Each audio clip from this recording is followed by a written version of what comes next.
Hello, yeah, this is Venkatesh yet again with a live session with an academy. There were certain technical glitches in the previous stream, so we have restarted this particular live session.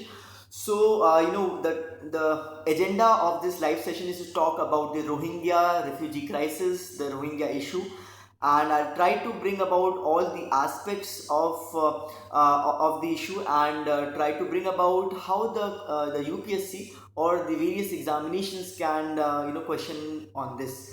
Yeah, so we are just starting again because the previous session was interrupted by technical glitches and some network issues. All right, so please bear with me. All right, so now broadly how we'll be structuring this is yeah. So before we proceed, people who do not know me, this is Venkatesh Chaturvedi, one of the Unacademy educators of UPSC domain, and I just crossed 1 million views on the platform. And yeah, so here I am talking about the Rohingya issue.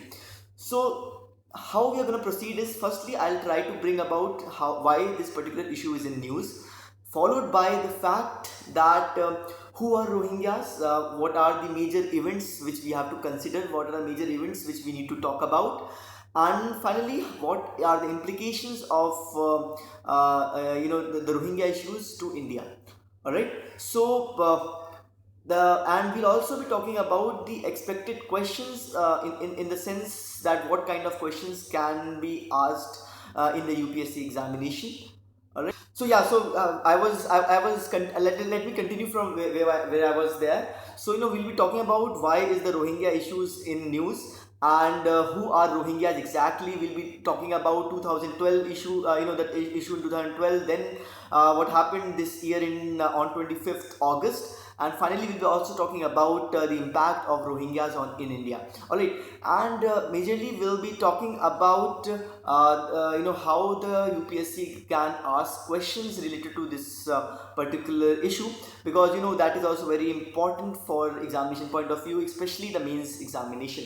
All right, so let's start off with why is this in news. So firstly, the Rohingyas are basically a group of people, a group of an ethnic group which lives in the majorly in the western part of Myanmar, and there have been thousands of Rohingyas which have been fleeing from Myanmar in the recent past. So there have been refugee crises because of that in various neighboring countries such as India, Bangladesh being some of the major countries being affected, and then are also other countries such as the Thailand and other countries in the neighborhood. All right. So and also UNHCR, or the United Nations Refugee Agency, has also termed the Rohingyas, quote unquote, the most vulnerable group in the forcibly displaced. So if you can see, अगर आप देख सकते हैं कि अगर UNHCR भी इतना ज़्यादा इसको ऐसे टर्म कर देता है as vulnerable groups which of be forcing displaced, तो आप समझ सकते हैं कि कितनी दिक्कत है.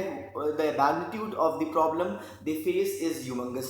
Alright, then also one of the major issues is India, and it stands towards the Rohingya issue. So आप देख सकते हैं कि अभी रिसेंटली जो हमारे मिनिस्टर स्टेट हैं, उन्होंने ये बोला कि कि Rohingyas are illegally living in India and they are to be deported. Alright, therefore you can see that the stance has changed, because we had provided some to some extent refuge to them.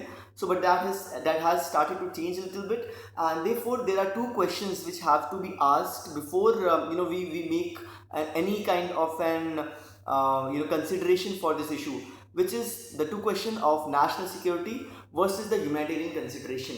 So what does this mean? This means that if refugees are coming, if they are coming in an unregulated way, then there could be an question on the national security of our country, because the extremist elements of this particular ethnic group could have an adverse impact on the national security of India.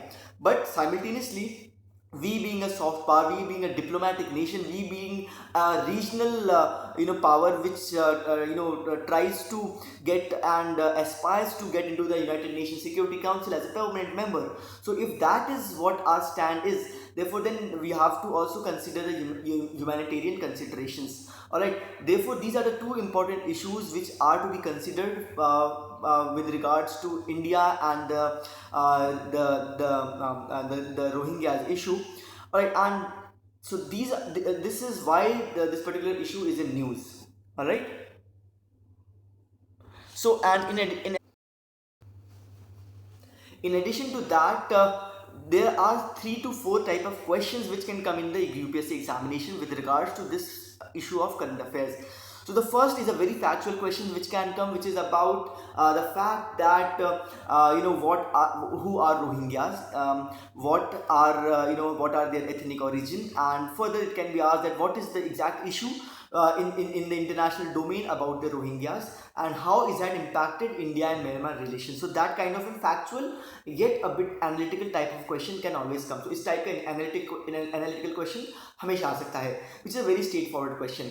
साथ में आपको 2 type के और question है जिसके लिए आपको तैयार रहना पड़ेगा. आई एम श्योर कि इस बार मीन्स में इसके ऊपर सवाल आएगा. The first question is on the ethical issues of deportation of a particular community. So you can see that there would be families and generations of people from the Rohingyas which will be living in India, and based on based on the parliamentary proceedings, we have seen that there have been call for their deportation.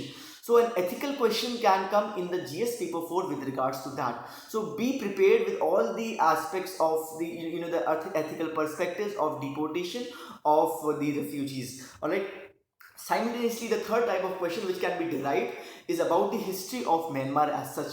So because the history of Myanmar has a lot to say about the present situation of Rohingyas. Therefore, it becomes imperative on our part to basically study the history of Myanmar, how it has proceeded, what is the military junta, and what was the changes which happened recently in 2015. So all those aspects are to be studied.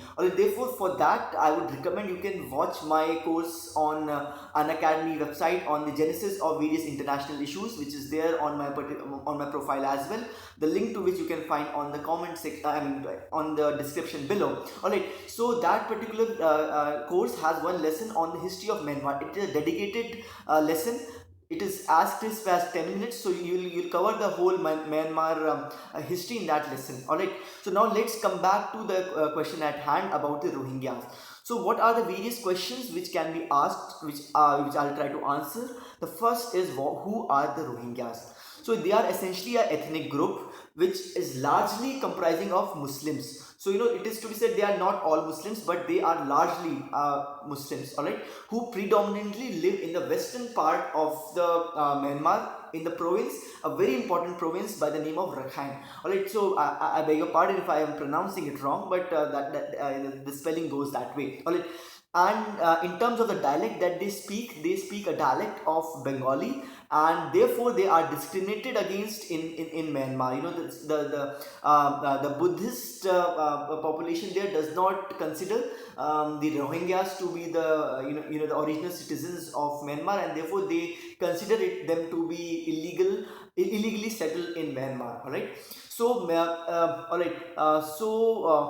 yeah, and they are therefore not even granted full citizenship, and because they are not granted full citizenship, they have they are considered to be secondary citizens, kind of an scenario where they are not even entitled to serve in the civil services. They are restricted, they have only restricted kind of a movement around.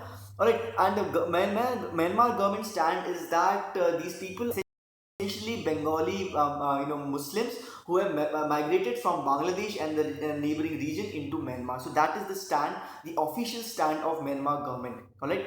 Then there was a so because and this is an event which this is a kind of a problem which has been accumulating since long. So it is not a very it has been a lot in news presently, but it has its roots from the past as well. So then there was a particular big event which happened in 2012. Let me tell you about that as well. So basically, Myanmar was ruled by the military junta until 2011, and which has been accused of cleansing the Rakhine district, and they have been accused of killing many Rohingya people. All right, and they have also deported several Rohingyas to Bangladesh in the 70s. So in the 1970s, there was a lot of migration and refugees because of the negative stance of the military junta towards the Rohingyas. Alright, then recently in 2015 there was a democratically elected government which was headed by the President Haten Kaur, and but they have also been unwilling to grant citizenship. So there was a lot of expectations in terms of the Rohingyas, where they felt that now when the democratic system is in place in Myanmar, their grievances will be heard and they'll be provided citizenship. But that has not been done, and which in the international community, in the international relations, is one of the major problems which is being quoted with regards to Myanmar, that the Rohingyas are some of the most vulnerable and alienated sections. All right. So yeah, then there are sectarian violences which happened in 2012 between Rohingyas and the Rakhine Buddhists. So because of these sectarian conflict, it escalated to a big magnitude, and finally it was curtailed after 2 years in 2013 after military intervention. So you can see that for 2 years there was a lot of bloodshed, there was a lot of violence between these two communities, alright, which was finally pacified to some extent in 2013. Then in the recent events, what happened in 25th August is something which which has been a lot in news. So let's cover that as well. So the Muslim militants in the Myanmar then staged a coordinated attack on 30 police posts, and this happened on the August 25. And the important organization which is to be known with regards to that is the ARSA, which stands for Arakan Rohingya Salvation Army. So this is an important organization to be known, because they claimed responsibility to this coordinated attack on the 30 police posts in the Rakhine state. Alright, and this is considered to be one of the extremist kind of an organization which is which claims responsibilities for such terror attacks. Alright, Bangladesh and India have also claimed that ARSA, or the Arakan Rohingya Salvation Army, has troubled this soil too. Therefore, this is an important organization for security and national and poses a national threat to India as well. Alright, then yeah, so in retaliation, the military has basically now started a clearance operation to root out the ARSA from the roots. Alright, then as we have already seen that ARSA being one of the major outfits which causes such distress in the region, so then what should be the stance of India? So as I have already mentioned, there cannot be as a civil service aspirant, at least you should be open to both kind of debate. You should weigh both kind of points and then come to a conclusion. That is something which I like to mention to the people who are watching this video. You might take a stand, that is fine, but the thing is that you should take a stand after critically examining both the aspects. All right, so the two aspects are essentially, the first is about the national security of India, and the second is about the humanitarian consideration. So the thing is that the figures are that in India there are around 40,000 Rohingyas which are presently living as refuge. Alright, and they basically, the route which they took to come into India was from Bangladesh and then to India. So that is the way from Myanmar, Rakhine state to Bangladesh and then to India. Alright, recently as I've already mentioned that the statement of